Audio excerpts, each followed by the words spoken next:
Hi every one. இப்போ பார்த்தீங்கன்னா 1 kilo இரும்பு ஒரு 1000 ரூபான்னு வச்சுக்கோங்க ஒரு பேச்சுக்கு. அதே இரும்பை பார்த்தீங்கன்னா சின்ன சின்ன தகடாக வெட்டி இந்த பில்டிங்கெல்லாம் யூஸ் பண்ணும் பொழுது அந்த இரும்பினுடைய விலை வந்து 1500 அல்லது 2000 ரூபாயா மாறுது. அதே 1 கிலோ கட் பண்ணதுனால கொஞ்சம் மேக் ஓவர் ஆகுது.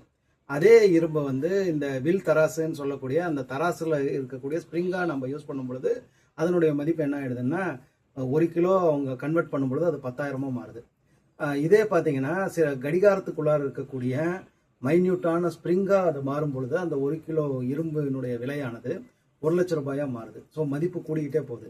இரும்பு வந்து அது உருவம் மாற மாற ப்ரெஷரை ஏற்றிட்டு அது உருவம் மாற மாற அதனுடைய மதிப்பு கூடுது.